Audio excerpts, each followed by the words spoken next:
You know, like Gragas goes for the body slam. You just turn him into a critter and eat him. Amazing. And now you play Zeri Thresh, the god tier lane that we all know is really good. Well, this might force the Jace top. That's cool. The Gnar tech coming through. Usually you ban the Gnar. Okay. Now you have to play Gnar versus Gragas no matter what. I'm so excited about this. If this is like Gnar mid lane somehow, you've like outflexed the flexes. That's super sick. They're just going to go wherever the Gragas goes with the Gnar, I think, and put the Ornn wherever the Jace is. So now you could just put the Ornn top, and we'll see if both of them can play it, Calyx and Mihail, but you would expect so. But I think that they will push the Gnar mid, right? I don't think the Gnar is, like, playable mid. Or the Ornn is the better mid choice. He's been looking pretty Mihail has yet to lose. Yeah, it was his secret comfort pick all along. We didn't even know. Yeah. And we should have known. Maybe nice.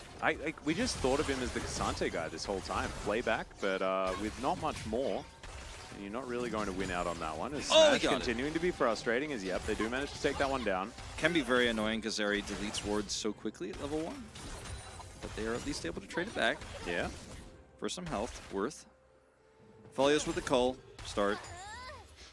And now, I assume T1 watched the T1 game. I'm leaning towards T1. Well, the laning phase here for Calyx has been great. Here comes Forest.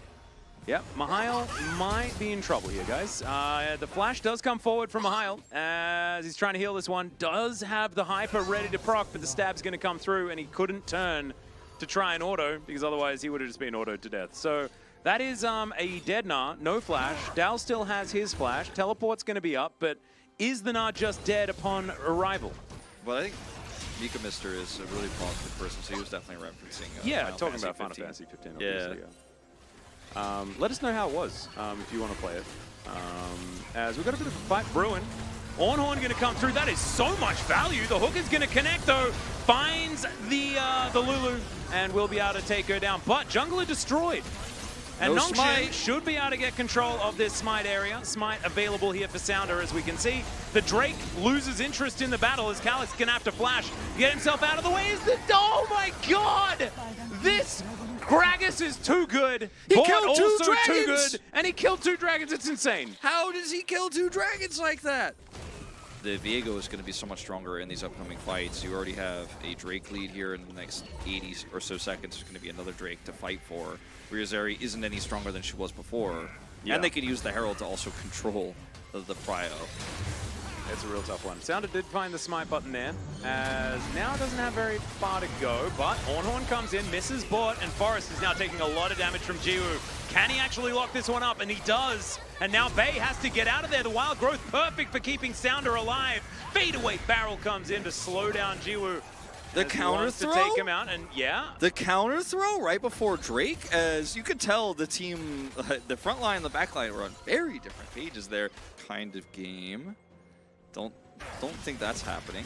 They got to be fighting for the next one. As the ulti comes through from Jiwoo, does he actually ride the wall? The answer is no, because Forest and Bay are in the area. Jiwoo's still pressing forward on this one, though, as the cask is going to push him away. Calyx moving down. Scary times here for Jiwoo, this close to a cask Gragas, man. The confidence on this man. Oh, yeah. Well, I mean, he is Jiwoo. We know he is not afraid of anything, as that value of the Shock Blast was absurd, as Calyx will be able to throw back the ram. Smash is going to avoid it. They put down the box for a reason. I can't tell you what it is, but they did put it down. Bay's just saving his cast for next game. Taking his Gromp right now, and Dal should be able to move on up. They're a bit late on this one at T1, but let's see whether Nongshim can actually hold this area. Hook goes wide for now, and the Shock Blast, that's what we've got to see. Can Dal find the squishy underbelly The answer is no. They're going to be able to find the Drake here first as the Ram does come through. Big ulti to come down from Jiwoo. Finds the first kill as well as he's just running into melee range against everyone. He flashes the Moonlight Vigil. What the hell was that? He's still going to die, but he takes the Aphelios with him. And now we'll see whether the rest of Nongshim can actually take down T1. Wow, Jiwoo really wants to win today. Yeah, he really does. He, like I said, if I had the confidence this guy had in anything in my life, man, I'd be president right now or something. Yeah. I don't know. Sajax said it best. Sajax just screamed, Jiwoo, you psycho. And 100% I agree. As Sound is going to be able to take down Forest. Good flash there from Mihail. Showing some gusto here as he throws a statue away. This is... now he's dead. So that's a triple kill for the Jace. So never mind. Looked good for Nongshim. They do manage to get a Drake. But now T1 just kill them all. Gonna need more than that though, and T1 is starting off the Baron. They actually are gonna do a LCK T1 and just start the Baron on spawn here. They have a lot of damage in the box, so I guess they can do this. Yeah, the zoning box is gonna come through. Maybe it was a little bit early though, as the Ram comes in as well. Gets some knockups. Can Sounder get in there? He cannot, so the Baron does go to T1. Smash is extra dead. And Bay is going to be able to escape because Jiwoo does not actually see him walking through that brush. So they will trade Smash for a Baron. They don't allow the shutdown onto the Jace. And it was a really nice setup there where they had just enough damage to do it. Forest knows exactly what's going on here. Is Sound, who's trapping who? I'm not entirely sure. Double H almost loses his whole health bar though, so I'm saying it worked out quite well for T1. Where is this Ornn? He needs to be there for the fights. As Double H, you need to go home. He is going to press that back button as statues are flying around here of the Gen.G variety. Comes down here very slowly now, and T1 is still grouped up on this bottom turret. They've got great siege. Every time Dell presses W, this turret takes a ton of damage, as you can see here. Yep. They very comfortably take that one, as once again, the Ram's going to come through. This time it's the Jace that's going to take the brunt of it as Wild Growth comes in. Moonlight Vigil is good, but the Jace is going to be the first one to go down. Decent little poke damage as Extendo Beam softens up Bay just a little, but they'll have to walk away happy with one pickoff. He was at like 8 seconds on his flash, and he just decides, all right, well, I can't Lantern here. I'm just going to go in because I'm dying no matter what. Does as much damage as he can, but now Nongshim with no Jace here looking for a fight. Narbar almost set. Oh, almost! Yeah, Mihail's probably just dead. Does hit Mega Nut just in time. Oh man, that was so close. And Jiwoo is going to be able to kill Forest, so that should mean another Drake. Mihail heroically surviving. That was almost game losing. Bout wants so badly to actually go for it here. He's not going to, but yeah, that was almost game losing, but he survives. He gets the Gnar. That was so incredibly close. Nongshim very confident in this fight once again. So you really have to play this slow. Yeah, I think it's really important for both teams actually. They're starting it up. Play this one outright. And Nongshim, they are going to start it.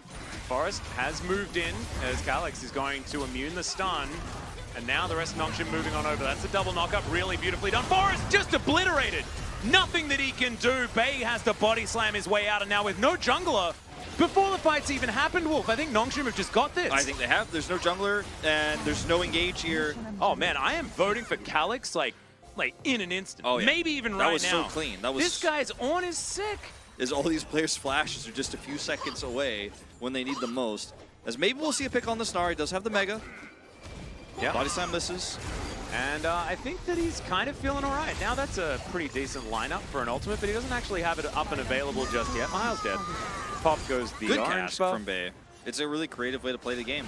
They clearly have a good grasp on the meta. They have champions they can play. Even Mihail, who's 1-3-5 this game and is very far behind. Okay, hold up. Sounder.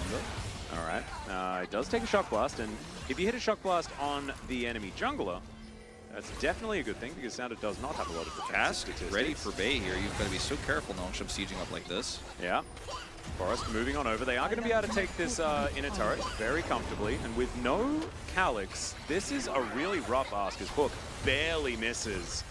In this composition for Nongshim in a straight-up 5v5 front-to-back fight, the only one who's getting hit by these shot blasts is HH, which is significant because he is the one with Wild Growth. He is kind of almost dead, as Dal is not going to be able to take down Calyx. Really nice Bellows Breath. But look at this overheal. I mean, he's like, yeah, I'll take a shock blast to the face. I don't care. I have this overheal. I have so much lifesteal.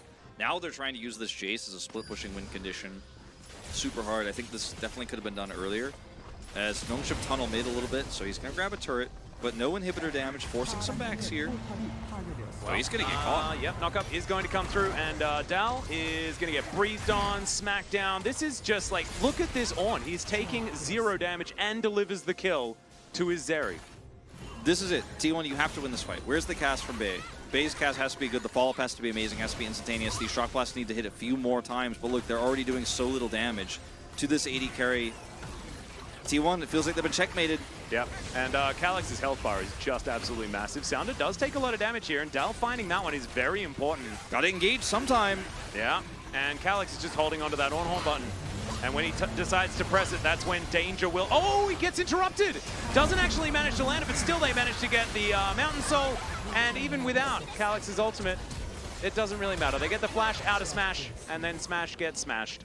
T1 just so nervous and uncoordinated in this fight. Yeah, you interrupted the Ornn knockup, but you still lose the fight. You lose the Drake, and that's game. Yep. Dal is going to try and fight Calix here. Good luck. I don't think that's going to happen. Mihail now chasing after them. He's like, haha, better top wins. Haha, top gap. Haha. It wasn't that. It was the rest of his team being super fantastic. He also found some key ultimates there as well. The utility Gnar in full effect as Jiwoo is chasing down Bay. He's going to be able to grab that He's just trying to buy time, but there's not enough time you can buy. Pad them stats, Mr. Jiwoo, as Polymorph will come forward. There goes Dal. He will eventually be taken out. That's going to be the ace. The Nexus turrets will also fall. The Nexus to follow, and Nongshim will take down T1 in game number 3.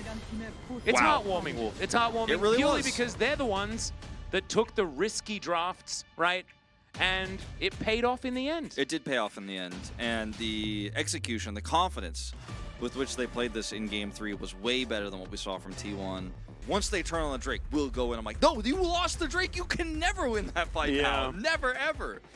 Oh, man. Dal was just kind of by himself. Last 2 games, actually. Yeah. Like, I mean, Dal just playing very, very well. Of course, he was the one that got the attention on the top side of the map in both of those games, right? It was his kind of responsibility to play that one out. But you can see where the gold graph was trying to go. And then Nongshim, they found some heroic team fights. And I don't even think you can really blame T1 for this necessarily. I think that a lot of it is on Calix finding great angles in these team fights and Nongshim keeping the mental game afloat.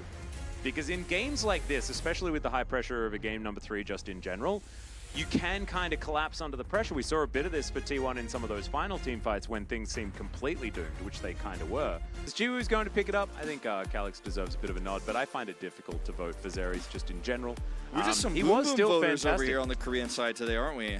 I mean, a little bit, but I also think that like Jiwoo's positioning, and Jiwoo was the entirety of how they do damage. So if he doesn't perform well, then they lose. And so I guess the opposite must be true, right? If they win, it must have been him.